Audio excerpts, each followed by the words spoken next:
these very interesting planets, Janet, that align, but they're aligning far, for a Longer. greater time. Is that have I got it right? Yeah, exactly.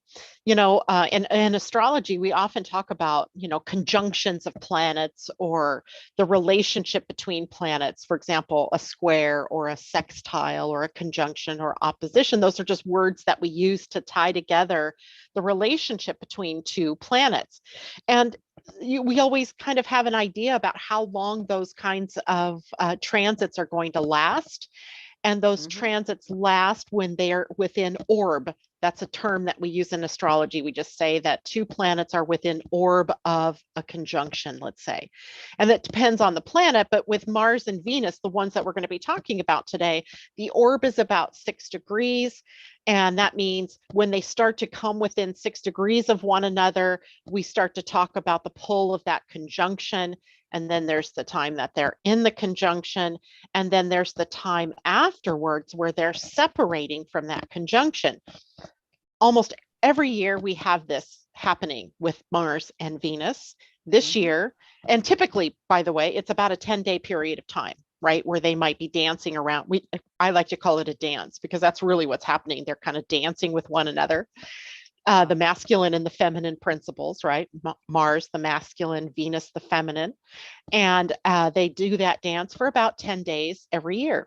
And Mm-hmm. then a year like this year comes along where Venus is just newly emerged from her retrograde station. In fact, it was just January 28th, I believe, so just a few days ago. And when that happens, she's very slow right now, right? You see her in the morning sky and she's just barely perceptible in her movement. And that gives Mars a chance to catch up to her. And that's exactly what's going to happen. So right now they're closing in together as of February 1st. They're closing in together. And then they will literally do this dance all the way through March. So we have this Wow. extended period of time of these two coming together. So I thought it was a really important thing for us to understand, well, what is Mars? What is Venus? And what does it mean when they come together? And there's more than that. I mean, they're coming together and they're dancing together in a sign that's known for, sort of some concrete, sequential, step-by-step approaches. And that's the sign of Capricorn. So how do we take a step-by-step approach in our relationships, right? That's what we're Mm-hmm. thinking of here. How do we use this energy in a positive way? And oh, by the way, they're also going to come together with Pluto in the mix. And Oh. he's the great transforming principle, right? He's often going to take us on a journey through the ugly side of things in order to clean, regenerate, purify, and then start afresh. Not necessarily brand new, but certainly with some more clarity or with some more cleanliness kind of ideas, clean lines. And because Mars and Venus are representing our relationships, that means that for the foreseeable future, we might have some changes on board as it relates to the people in our lives. And not necessarily bad ones. I'm not saying it has to be bad. So nobody, I'm not telling you to expect like negative stuff in your Right. Mm-hmm. relationships. Issues that have been there likely will come to the surface and will be ripe for either the breakup or the conversation that leads to a breakthrough. So breakup or breakthrough. If you Right. already have a strong relationship, though, you have nothing to worry about. This may, stimulate the next level of your intimacy level between one another in the relationship. So I don't want to give the impression that this is not a good thing, because in a way it really is. It clears the air pretty much in our relationships. And of course, Valentine's Day falls right in the middle of all of this. Yes, it does. Now, Janet, I would like to welcome Debbie TT and Rashmi to the chat room. And Rashmi is saying that intense energies, usually I'm very active and healthy, but my body is asked to rest. I feel so knackered these days. I was just thinking about this before you and I came on air at all. I mean, before I even logged in, I was thinking, wow, I feel sort of fatigued. What is that about? Because I'm a generator. I usually have all this energy. And I was dragging. I'm thinking, do I want a cup of coffee? Well, it's 3 o'clock in the afternoon, my time. I'm not sure that having a cup of coffee now is going to serve my purposes. So I just got some water to refresh myself. But I've been noticing that too. This high energy that we're running is having an effect on our bodies and our mental, physical, emotional energies. So, and our spiritual energy. So I feel like I'm right there with you, Rashmi. The And body's Debbie, feeling it. yes. And it's interesting, isn't it, Janet, for us to be aware of that. I've got a girlfriend who is suffering vertigo at the moment. And I Mm. said, your body's telling you to rest. And I found that when I suffered that at one stage, looking back, I can see that I was stressed. New mum, 6-week-old baby. And I was denying the fact that, yes, I was finding it stressful. So my body was sending me the big It was message. sending you very distinct messages. Slow it down, girl. Exactly, exactly. So, Yeah. Rashmi and Janet, thank you for reminding us to tune into our bodies and to respond. And sometimes it might simply be how much water have I had in the last hour or two? Or it might be a case of, yes, I have been rushing around, or I have been feeling stressed, letting things get to me rather than looking at, okay, what am I dealing with? How is it best to deal with it? Yeah. And, there have been some rather stressful transits, and the world itself representing the outpicturing of all of that stressfulness, right? So it's in our outer world that we're seeing it. And I think at various times, we're either in tune with that frequency or we're fighting that frequency. And Mm. when we're in tune with that frequency, if the energies are low or it's more um, quiet energy, then we become more quiet. But sometimes, our lives are telling us, oh, you've got to be on air, you've got to do this, you have to, prepare this. And we find ourselves at cross purposes to the energies. Now, we have some really good news, right? Tomorrow, when Mercury turns back to direct motion, thank you, um, all the planets will be in forward motion from then until April 29th. That'll be the first day that we have another planet that turns retrograde. So the energy gates are opening wide, right, for us to really make progress over those next few months. A couple of, Mm. well, yeah, what is it? April. So this is February, March, April. So at least 2 full months, 3 full months, because it's the end of April, that we have a sign that says, all systems go, right? We don't, there's Hold nothing, on. there's nothing telling us that we got to slow it down. So we are naturally going to have to watch our own energies. Now, that doesn't mean that there aren't going to be stressful things that are going on or transits that create upheaval and things like that, because that's not true. There's definitely a lot out there going on. But the idea behind having, 3 months at least of all forward motion means that we can maybe make some strides where things have been felt mucked up or, stick in the mud, can't get things moving. Um, Maybe we actually can get some traction and do some things and make some things happen, which would be really Right. nice for a change. It would be. May I go back to some comments that are coming through because we've got four Yes. people in the chat room. And Mass Barnes says she's been aware that her body is teaching her for a long, long time. Yay, good on you, Mass. And Carol says that, where was she saying? Of course, Chinese New Year, new energies. Yes. And And the new moon, because of the new moon, that's when Chinese New Year was. yeah, because Debbie was saying to us, Happy Groundhog Day and Chinese New Year. So there's lots of really good feeling in our chat room today, Mm. and people are showing us that yes, they're aware of what's going on in the world. And thank you all for your contributions because we're all bringing little interesting parts, aren't we? So the new Yes. moon, Janet. Mhm. Aha.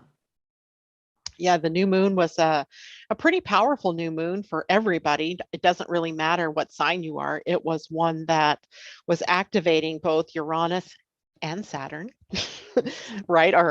Our Uranus Saturn square that we've been enduring for the whole of 2021 is still there.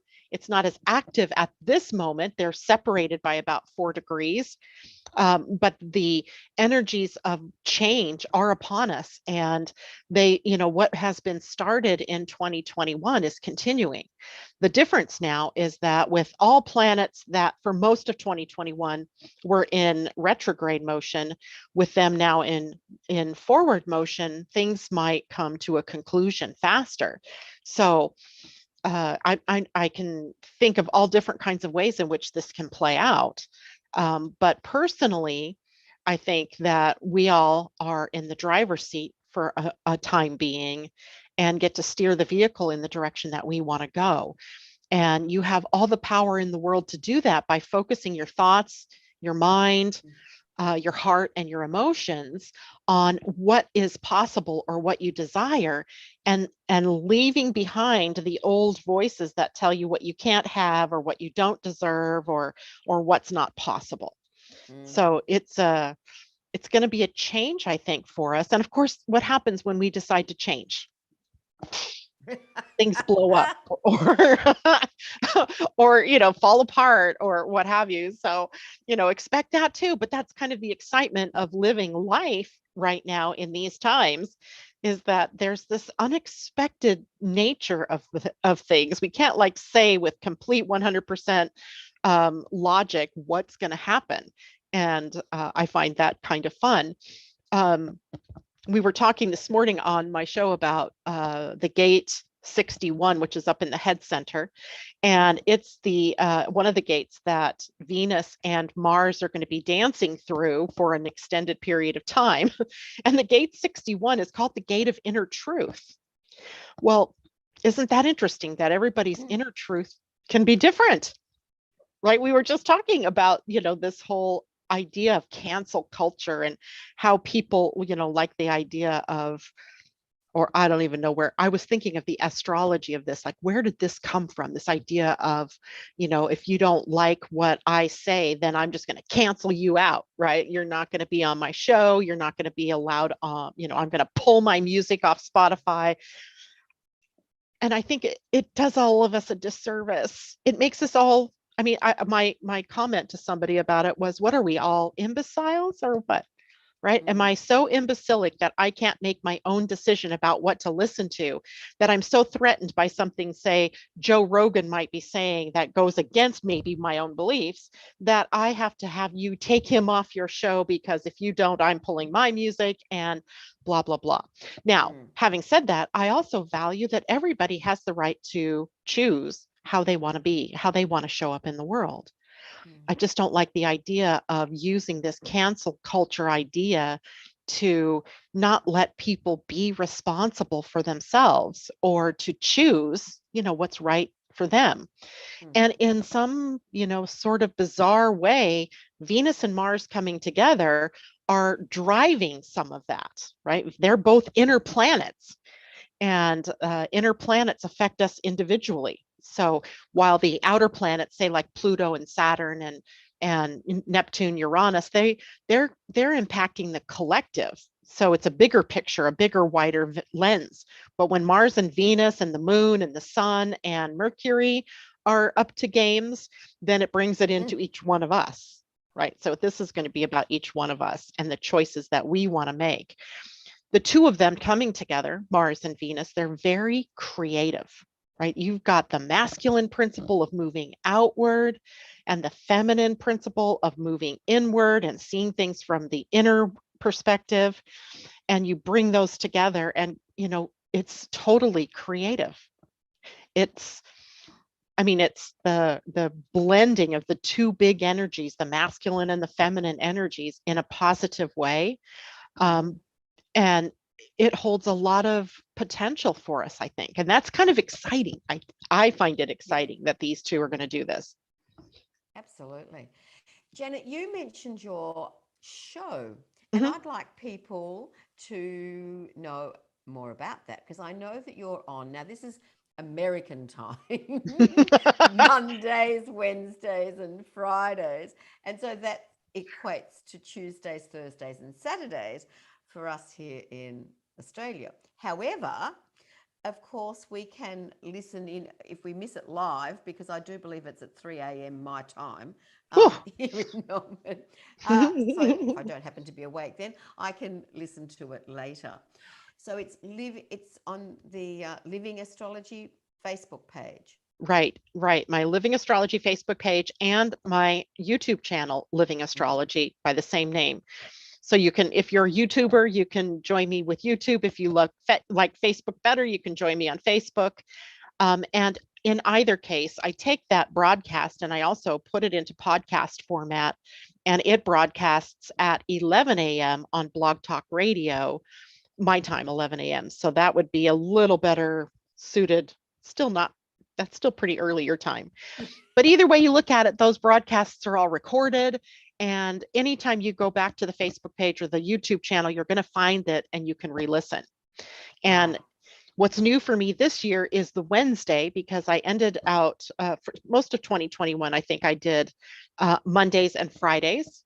And I added Wednesday back in because I decided people were hitting me up all the time about interviewing people for books they've written or healing methods and things like that. And I went, well, why not put Wednesday back in and use it for a day to interview interesting people or to have a focused topic?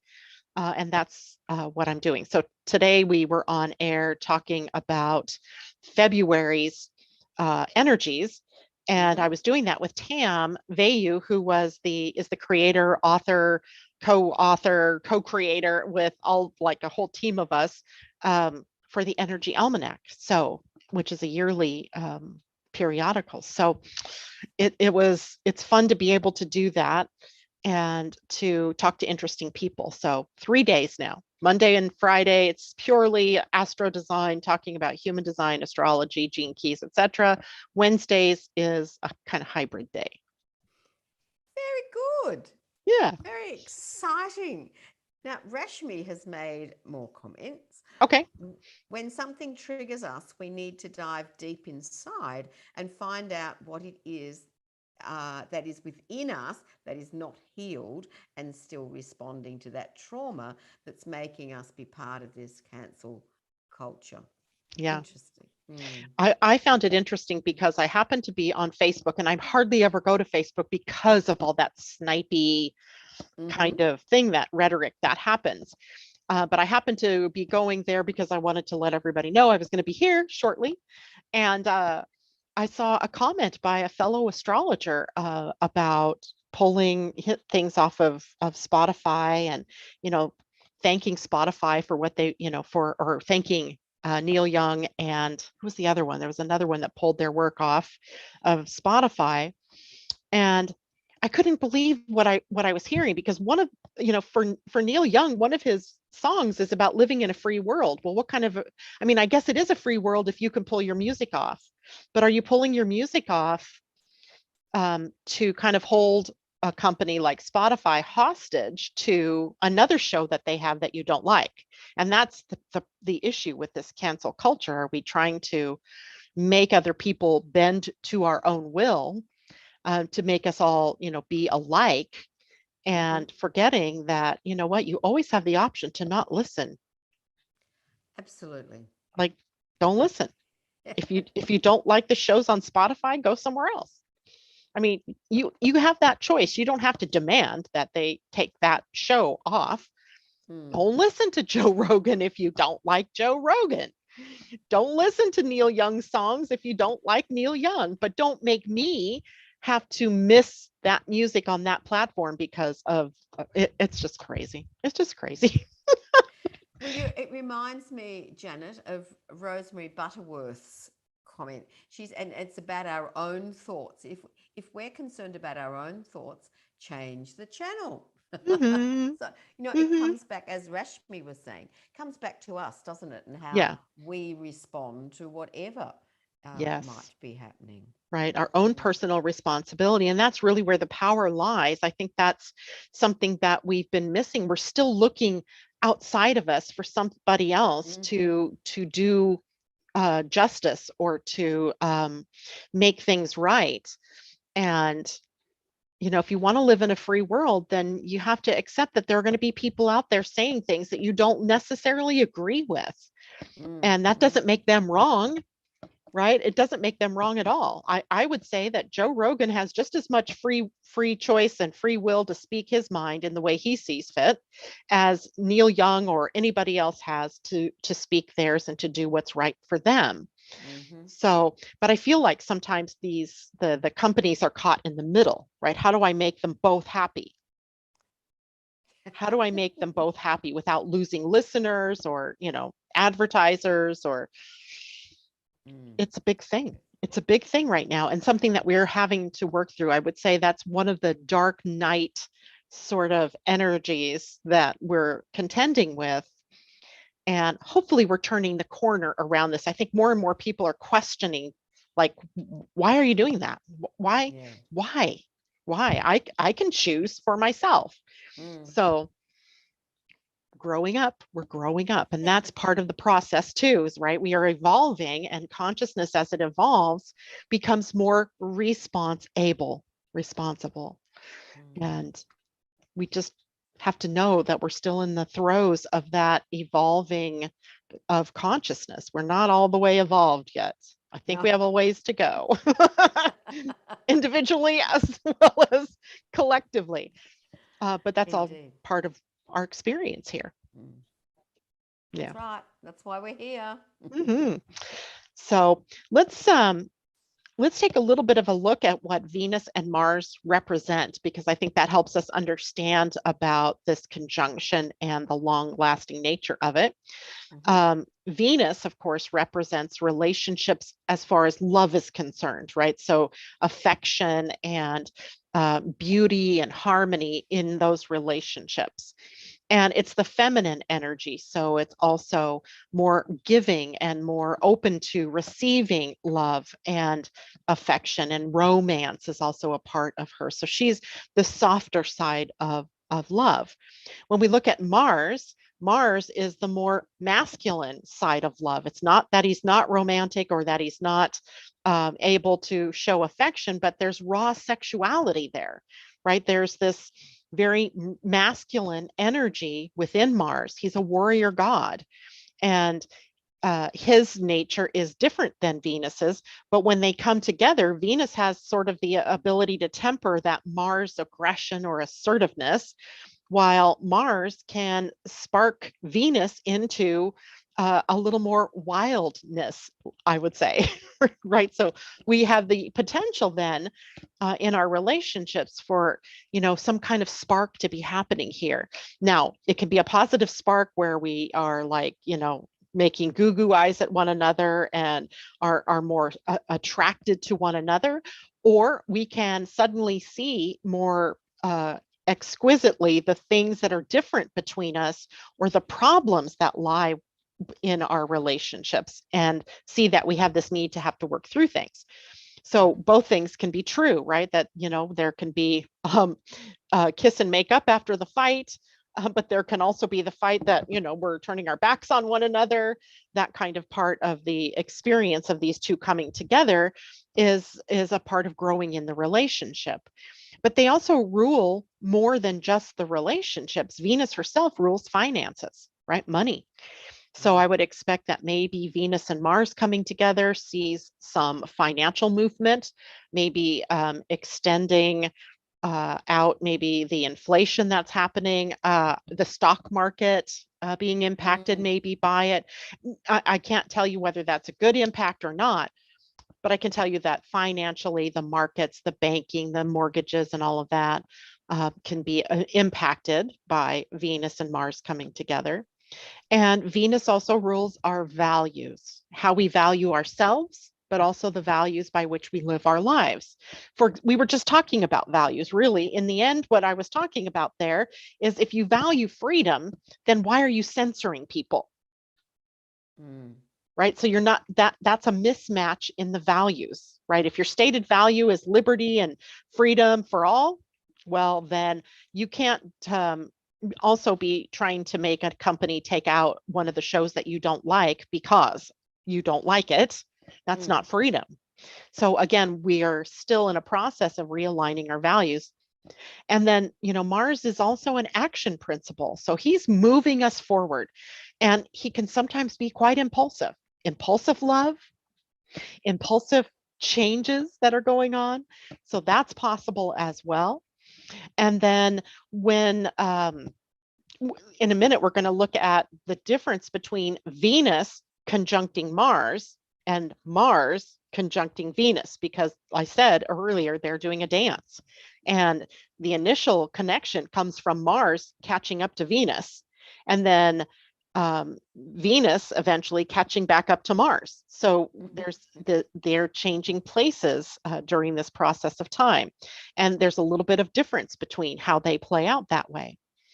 Then we also need to look at the sign that they are making this conjunction in, because that tells us the where of the coming together is going to play out. Capricorn is not, by design or by tradition, a very sexy or love-oriented sign. Capricorn actually rules more like corporations, our professions, our careers, how we own our authority, our worldly presence. So we find Mars and Venus, the love principles, in a sign that's not necessarily about love and relationship, but can very much be a positive influence in getting to the core of whatever it is that's maybe wrong in a relationship, or getting to the core of what's right in the relationship, keeping it steering to a place where it's on course and where each person within the relationship has their own authority or their own authentic voice, their own authentic self. You have to remember, Capricorn as a sign is ruled by the planet Saturn. So sometimes there's a comeuppance that goes on here. There's a karmic connection here with Mars and Venus in this part of the chart. So wherever you personally out there have Capricorn in your chart, that is where the conjunction is going to take place. And it's actually going to take place on February 16th at 16 degrees Capricorn. That's the exact, but it's in process even now, building up to that conjunction. That's the day that the exact is, and then it moves a little bit further away, but then Venus begins to speed up. So then she's going to catch up with Mars. So that again is how the whole idea of a dance comes about, because these two are just doing this, catching up thing going on. Now, when you go ahead, when that convergence happens, is that going to be more intense than the lead up and the after? I think, honestly, Annette, I think sometimes the leading up to is almost where the action is happening. I know astrologers are often very keen on the date that the exact happens. And if the exact doesn't happen, then the conjunction didn't take place. Well, that's BS. I call BS on that, because there have been many times in my life when a planet is approaching another planet, but never maybe gets to the exact degree and minute of the other planet, that my life is being shaken up by whatever that other planet is bringing. So yeah, think about Mercury retrogrades, right? Almost everybody will tell you, dang, this whole week has just been terrible. Well, it's the lead up to the Mercury retrograde. Then Mercury retrogrades and things tend to sort of smooth out a little bit. It's maybe not as chaotic until he turns direct. And then everything's chaotic again in the time period just post that change. So I feel like sometimes, not always, but I feel like a lot of the times it's the lead up that starts to bring things into crystal clarity, that where the discomfort is, or the ill at ease feeling, like I've got to deal with something, or something's coming up, or maybe it's something good, right? I feel like something good is coming this way. And then, you have the exact, and it may be the highlight or not. And then you have the settling out afterwards. But I feel like this is going to be a lengthened period of time that we might be dealing with issues of Mars and Venus.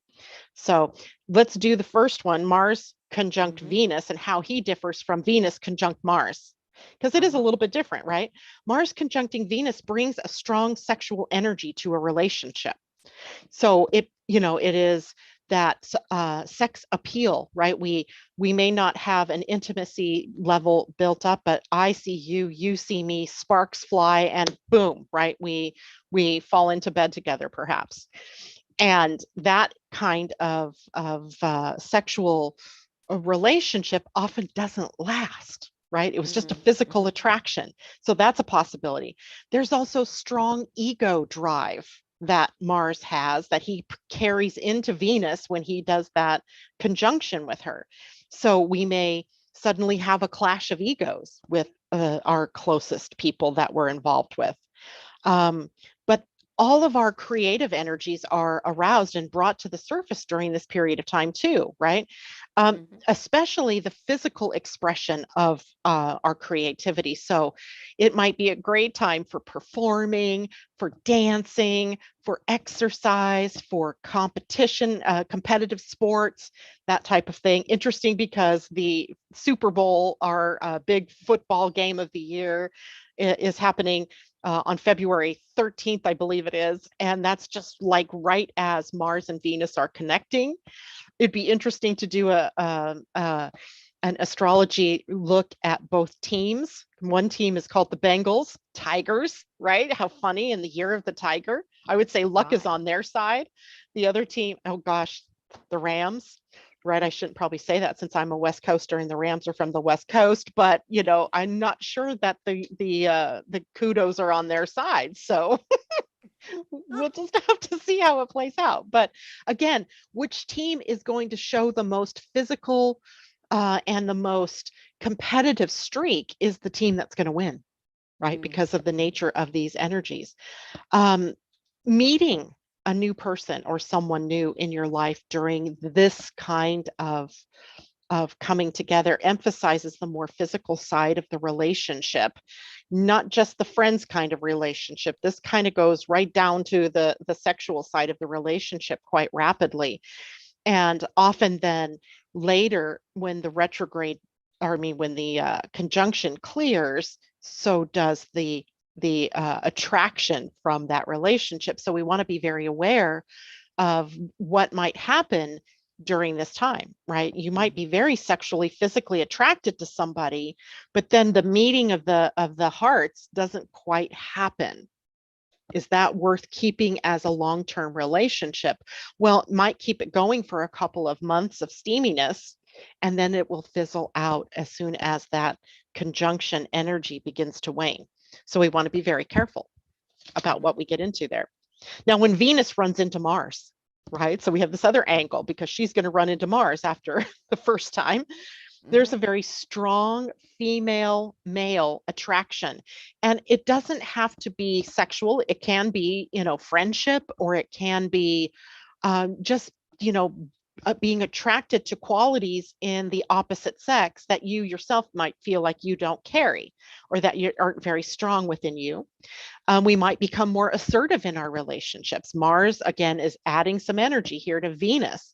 So if Venus is typically, if your Venus planet, if your own natal Venus is in a more coquettish place, let's say like maybe she's in Libra, or in, maybe a shy or Cancer kind of position in your chart, well, you're going to be bitten by the more assertive bug.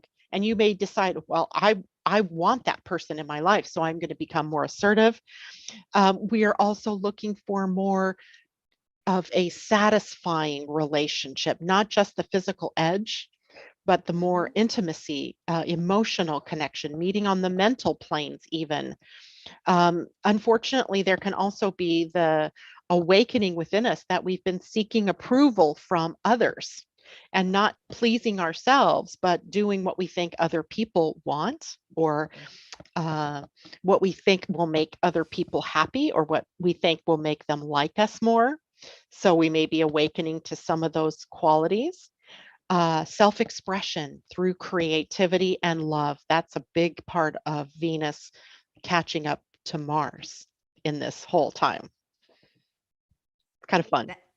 Yeah, I like all of that. Getting to know ourselves better and knowing listening to really what we want and being able to be strong enough to stand in our own power and belief rather than being swayed by other people because we want to be loved.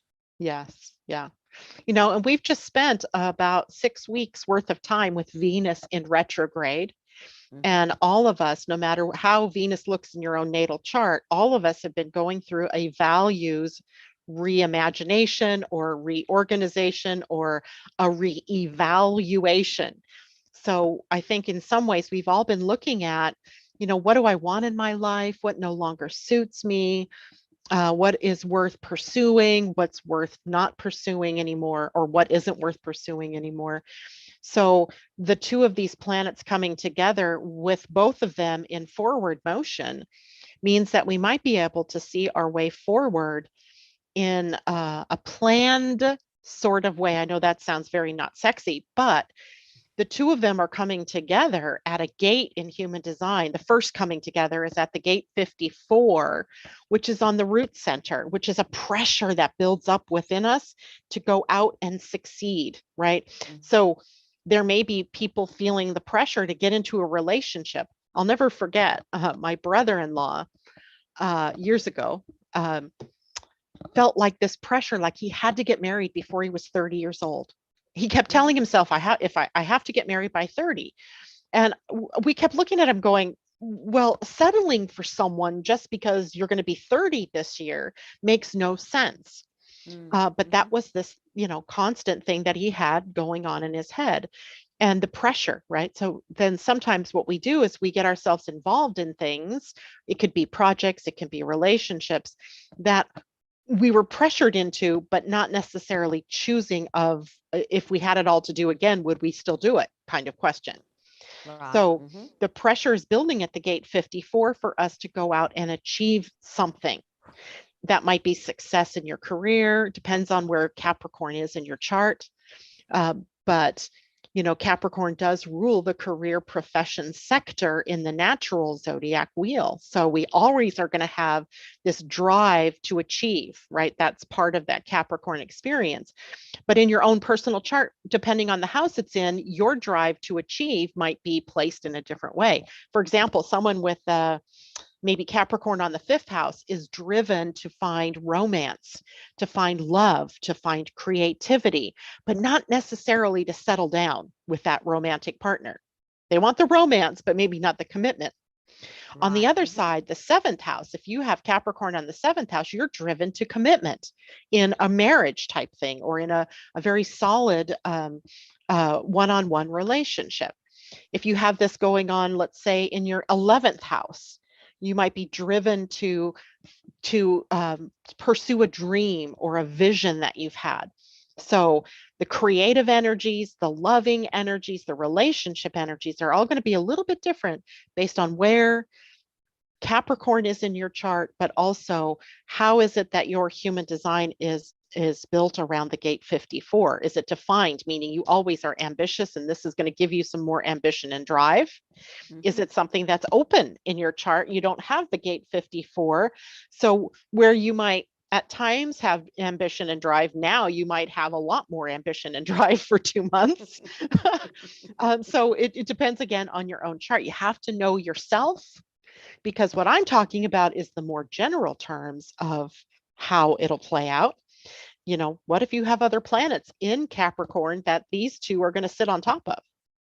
That's going to change how your experience of Mars and Venus coming together is. But by far and away, chances are we're going to feel inspired to move toward a relationship or to move toward building something or to move toward an ambition, a dream, a goal, then more so than we have in a while, right? That's kind of the exciting part of all of this. Now, from February 26th through 28th, we are going to have what in astro terms we call a stellium of planets that are building up in Capricorn. I mean, as if Mars and Venus and Mercury's there right now, and Pluto aren't enough to be in Capricorn. We're going to add the moon to Capricorn on those couple of days. And that's at that point, Mercury will have moved on to Aquarius. So the moon kind of fills in where Mercury left, and she brings the emotions to play. So now we have emotional, right? So now we get the emotions involved with Venus and Mars and Pluto just about 2 or 3 days away from their exact conjunction, the big triple conjunction of the year, where we get Mars, Venus, and Pluto all in a conjunction and in Capricorn, and sparks can fly, big change can happen, transformation. It's scary, delicious, exciting, but daunting. Can I use all those words? I mean, because I think people are, depending on where it is in their chart, feeling it in a variety of different emotions may be coming to the surface during that period of time. Yeah.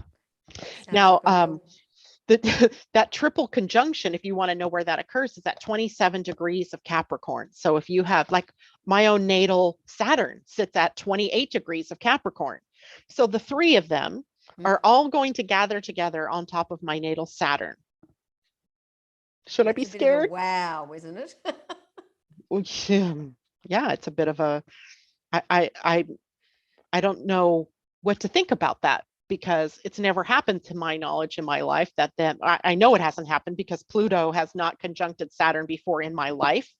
But now they're running into one another. And what does that mean? Well, I don't know, but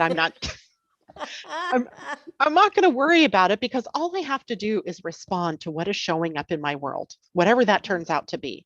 I mean, my husband and I have been together for 40 years. I doubt seriously it's going to be something to do with our relationship breaking up, right? It might be the deepening of a relationship. It could be the expansion of our relationship into some new way of being. I don't know, but I'm not scared about it. Good for you. Yeah, but 27 degrees, what new heights are we reaching? That's a question we could be asking. What new heights am I reaching for in the area of the chart that it is showing up in? Through hard work, through processing your own, our own doo-doo, through taking being willing to go through whatever it is you need to go through. I think that's how we win the day in this kind of a transit. And then Mars and Venus again come back to each other at 0 degrees of Aquarius on March 6th. By the way, that triple conjunction was March 3rd. I'm not sure if I said the date. But March 6th, they will again come together for their last exact conjunction for this year at 0 Aquarius. Does that degree sound familiar to some of you out there? It should, right? Because this is where Jupiter and Saturn came together on winter solstice 2020 and began a new epoch of air energy domination, which means that there is likely another step toward our really seeing the air kingdom become more pronounced. And the air kingdom is about ideas and inspiration and possibilities and anything to do with air sharing, the internet and technologies that support communication and what have you. So the air energy of 0 degrees Aquarius is just getting another little punch now by Jupiter having been there, Saturn having been there, and now Venus and Mars. And I'm just going to give you all a little heads up. Next January, Pluto moves to 0 Aquarius. That's huge, right? Because he stays in a sign for 15 to 20 years. He's been in Capricorn since, I want to say, the fall of 2008. Maybe it was the winter of 2008. So a long time. And so we're letting go of some of this Capricorn energy and really, really moving in more strongly and more powerfully into the air energy of Aquarius. So I think right now, all of these planets that have been building up in Capricorn, it's kind of the Capricorn last hurrah as we're slowly going to be releasing that Capricorn energy in favor of Aquarian energy. So we begin to look more toward the future, more toward sustainability and preserving what's good, what's right, what's possible. And it is an air sign. Aquarius is air. So we're talking about ideas and innovation and inventions and sharing and humanitarianism and some really, really good energies.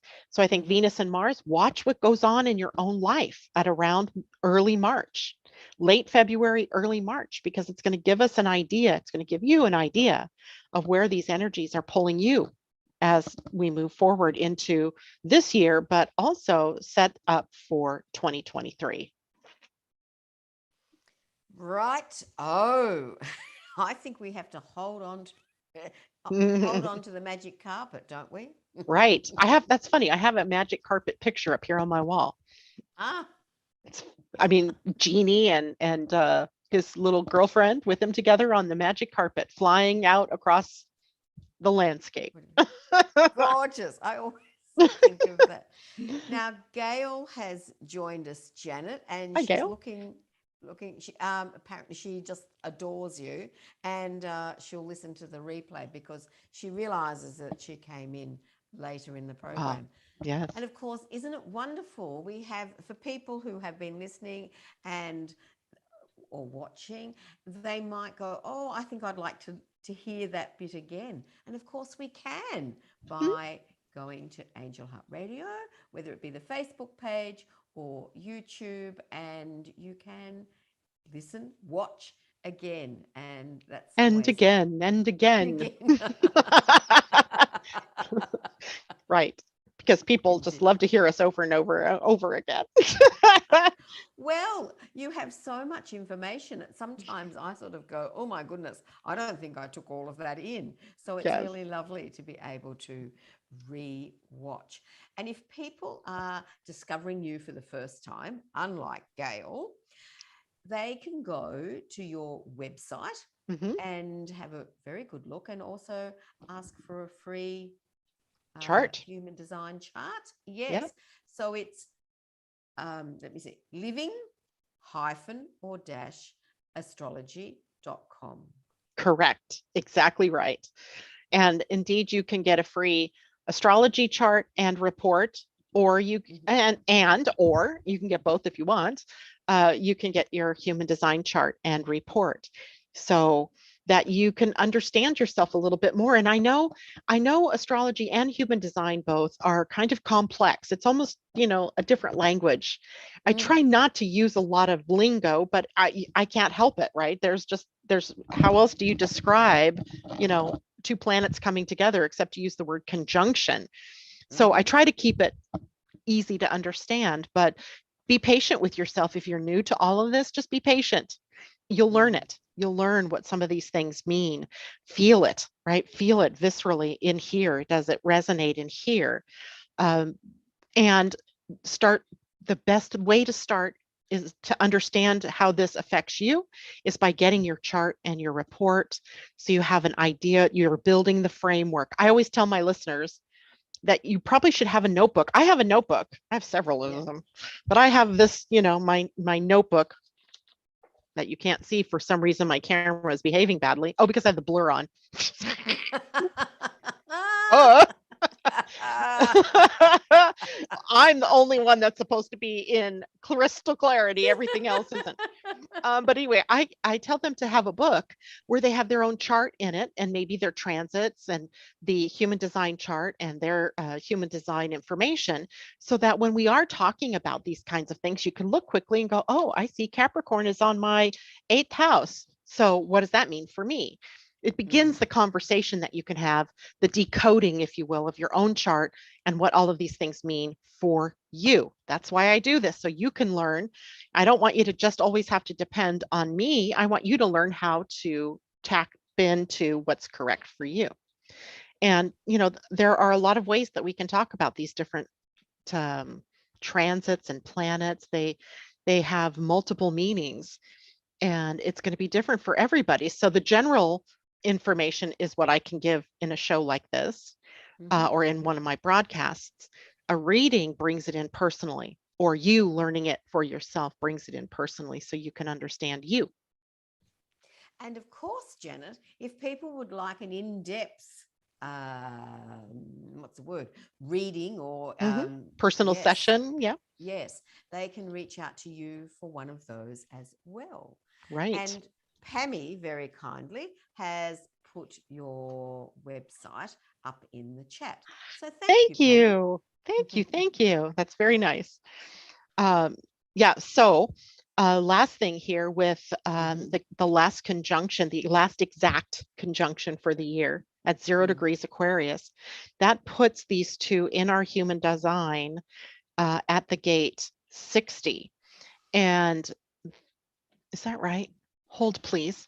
I want to take a look because now I'm questioning my own sanity here. Right. I wrote the wrong gate. No, I didn't. It is the right gate, 60. So sorry, guys. For a moment, I was questioning it. So the gate 60 is on the root center as well. We were talking about the root center being a center of pressure and the pressure to move outward from this still point to the point of action. And the gate 54 was their first conjunction, and that was happening at the gate of ambition or drive. But the gate 60 is about innovation, but it's also about limitation. Whoa, right? I hate that word. And every time I say that word, I want to scream. But I'm learning to make peace with it because limitation is also where we have the boundaries, where we have the ability to build the foundation, the structure or the form that's going to support the innovation. If we don't have that first, then we don't have anything that's going to support the growth or the change. So I'm making peace with the word limitation because it's being used in this way as a sense of building something so that it's going to last, right? Innovation is great, but if it's built on sand, it doesn't have any teeth, right? It doesn't have any, staying power.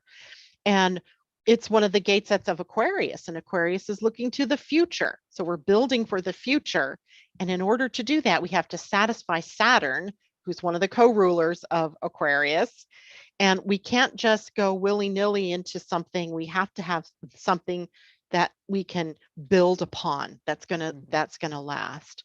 So with Venus and Mars coming upon that degree, I think it'll be the wake-up call that helps us to see whether we've built our relationships on sand or have we built them on a solid foundation? Have we built our value system on the sand or on the solid foundation? Have we built our financial world on something solid or on shaky ground? So, and if so, that gives us the opportunity, if either way, yay, we have something to grow from, or oh boo, I'm going to have to rethink this. Right. And I have this opportunity to rethink, to rebuild, to reimagine, to reestablish what it is that I want to do. But I think we've had a lot of time to go through that reevaluation period. So maybe this is the time for us to really be able to take steps forward in powerful ways. So I'm excited. Oh, absolutely. So am I. Now, Pammy says limitation. Does that mean declutter? Funny thing, Pammy. I went into my drawer, my file drawer right here the other day because I needed to find somebody's chart. So I keep everybody's charts. Like I had a file this thick of people's charts, and I thought to myself, what in the bleep are you doing? Why are you doing that? I mean, I had charts going back to 2016 in there. I went, okay, wait. So now they're all over here on the floor waiting to be shredded because I don't want to put people's birth information out there in my trash or my recycling for other people to find. So I'm like, okay, yes, decluttering sometimes is the thing that we have to do. That is a limitation, right? Or setting up at the foundation. I'll have much more room in my drawer to put other files instead of stacking them here next to me if I do that. So it could be little stupid things like that. I mean, that was, it never dawned on me that I was saving a bunch of charts that I probably, maybe saving a year's worth is good, but why would I save 5 or 6 years worth of charts? I don't know. Yours was even in there. Not that it's been that long since we did a reading, but it's just amazing. I start flipping through them and going, oh yeah, oh yeah, oh yeah. It's too funny. So yes, declutter. That was a long answer to say yes, maybe declutter. Maybe focus in. Focus is another word we could use, right? Maybe focusing in on what's of most importance and not all the frivolous fluff, but going right to the heart of something. Reaching new heights. Sometimes we couldn't fly to the moon until we had a rocket that could sustain a rocket ship that could make that trip, right? So sometimes you have to build the pieces in order to make the trip. So going to new heights does require the limiting of something in order to build what it is we need to sustain the innovation or the inventiveness that we can get to with that gate, with that combination of these planets. Build on the rock and not upon the sand. Correct. Correct. Unless it's sand, compacted sand. I mean, I can't even imagine. I can't even imagine sand standing through water, right? Being able to, but I guess if sand has been turned into glass, that might be stronger than sand. Yeah, true. Yes. So anyway, it's going to be a good time. And if anybody has any questions about how this will affect them, you can certainly reach out. You can email me through my website and ask questions, or maybe it's time to get a reading and brush up your chart. Yes. Yeah. And for the people who are joining for the first time, please take Janet up on her offer of a free chart. You know, it's a way that we can expand our knowledge. And astrology fascinates me, Janet, because it backs up what's happening in life. And as you have explained, gives us the opportunity to look forward with open eyes and no fear, just excitement. Wow, what is possible in the coming times? And this is quite the year, but I think in a more positive way than maybe the last couple of years have been. I still think we have work to do, and that makes me kind of excited too, because who doesn't want to see how far they've come and evolved through the years? So come evolve with me, with Annette, with Angel Heart Radio, with Living Astrology. There's so much, isn't there, for us to delve into? So much, Janet, so much. Thank you. Thank you, Miss Annette. It's great to see you. Oh, it's always delightful. As you know, I thoroughly enjoy being on Angel Heart Radio. I delight in being with the people who, my gorgeous guests, such as yourself, every month. And so thank you, everybody, for joining us. Janet, Take care. It'll be fascinating, won't it, to see in retrospect how February pans out when we're talking in March. Hey, it'll be the same day in March, won't it? Yes. March always does that for us. It allows us to see the same day. Everything's on the same day. Same day of the week, I should say. That's right. Yeah. So we'll be together again on March 2nd. Yes. And happy Palindrome Day, 2222. Oh, see, you're still in 222. We had that yesterday. Wow. Oh, that's right. I time traveled. I had to go to the future, but I was really in the past. That'll twizzle your head. It always does at my head. You're time in zone my yesterday, and I'm in your tomorrow. Right. No, wait. I'm in your yesterday. I'm in your and I can't even. Whatever. I can't even. My mind doesn't want to go there. But no. Time travel we have. We do. Bye, Janet. Take care. Bye, everybody. So Thanks much. for joining us. A pleasure. And just before I go, I'd like to remind you all that yes, I'm going to be back next week, and Marnie Perner will be joining us for a session based in kinesiology. Again, listening to our body. So Ooh, much nice. love, everyone. Thank you so, so much. And may you put your best foot forward and bring love to yourself and to everyone you deal with. Bye for now. Bye.